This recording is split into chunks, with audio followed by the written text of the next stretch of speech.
بیسن کا استعمال پاکستان بھر میں عام ہوتا ہے اور مختلف پکوان اس سے تیار کیے جاتے ہیں۔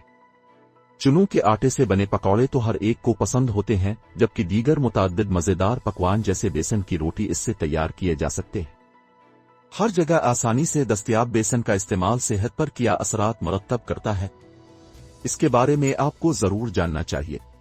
بیسن متعدد اہم غذائی اجزاء ہوتے ہیں اور ایک کپ 92 گرام بیسن میں 356 کیلوریز، 20 گرام پروٹین، 6 گرام چکنائی، 53 gram carbohydrates, 10 gram fibre, vitamin B1 تھیامین کی روزانہ درکار 30% مقدار، فولیٹ کی روزانہ درکار 101% مقدار، آئرن کی روزانہ درکار 25% مقدار، فاسفورس کی روزانہ درکار 29% مقدار، میگنیشیم کی روزانہ درکار 38% مقدار، کاپر کی روزانہ درکار 42% مقدار اور مینگنیز کی روزانہ درکار 74% مقدار ہوتی۔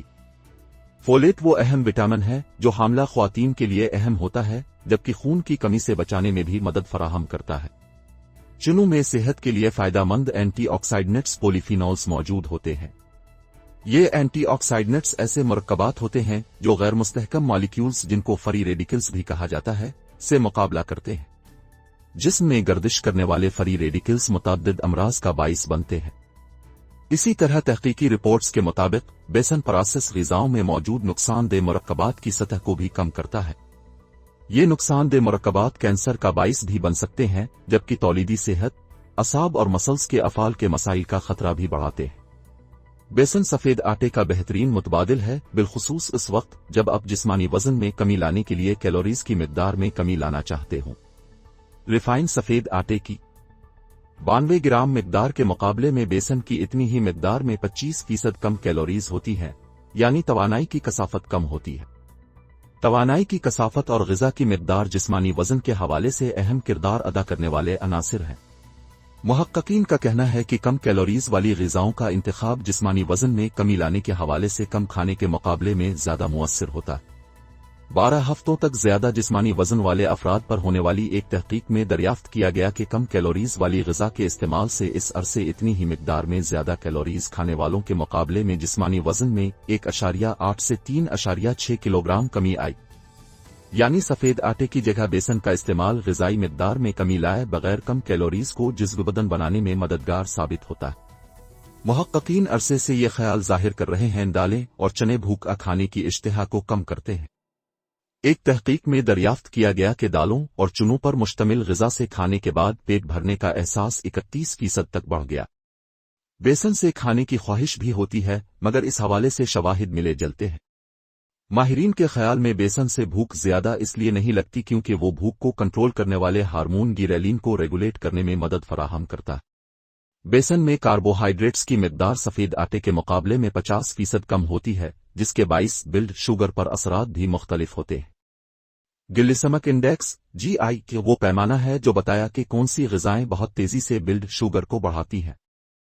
ہمارا جسم گلوکوز کو توانائی کے لیے استعمال کرتا ہے، تو اگر کسی غذا کا GI انڈیکس اسکور 100 ہو تو اس کا مطلب ہے کہ بلڈ شوگر بہت تیزی سے بڑھتا ہے۔ سفید آٹے کا GI اسکور 70 ہے، جبکہ چنوں کا صرف 6، جبکہ بیسن سے بنی اشیاء کا اسکور 28 سے 35 ہوتا ہے۔ اس کا مطلب یہ ہے کہ ان کو کھانے سے بلڈ شوگر کی سطح میں سفید آٹے کے مقابلے میں بتدریج اضافہ ہوتا ہے۔ 2 تحقیقی رپورٹس کے مطابق بیسن سے بنی اشیاء کھانے والے افراد کا بلڈ شوگر لیول سفید آٹے سے بنی اشیاء کھانے والوں کے مقابلے میں کم ہوتا ہے، مگر اس حوالے سے مزید تحقیق کی ضرورت ہے۔ بیسن میں فائبر کی مقدار کافی زیادہ ہوتی ہے اور 92 گرام بیسن سے 10 گرام فائبر جسم کو ملتا ہے، جو سفید آٹے کی اتنی مقدار کے مقابلے میں 3 گنا زیادہ ہے۔ فائبر جسمانی صحت کے لیے بہت اہم غذائی جز ہے، بالخصوص اس سے خون میں چکنائی کی سطح بہتر ہوتی ہے۔ 45 افراد پر ہونے والی ایک تحقیق میں دریافت کیا گیا کہ غذا میں کوئی تبدیلی لائے بغیر ہر ہفتے 300 گرام چنے کھانے سے کولیسٹرول کی سطح میں 15.8 mg/dl کمی آتی ہے۔ یہ ممکنہ طور پر فائبر کا نتیجہ ہوتا ہے۔ چنوں میں فائبر کی ایسی قسم ہوتی ہے جو نشاستہ کے خلاف مزاحمت کرتی ہے، اور طبی سائنس کے مطابق فائبر کی یہ قسم اس وقت تک ہضم نہیں ہوتی جب تک بڑی آنت میں نہ پہنچ جائے، جہاں وہ معدے میں موجود صحت کے لیے مفید بیکٹیریا کی غذا کا کام کرتی ہے۔ اس سے متعدد امراض جیسے امراض قلب، ذیابیطس ٹائپ 2 اور کولون کینسر کا خطرہ کم ہوتا ہے۔ بیسن میں آٹے کی دیگر اقسام کے مقابلے میں پروٹین کی مقدار سب سے زیادہ ہوتی ہے۔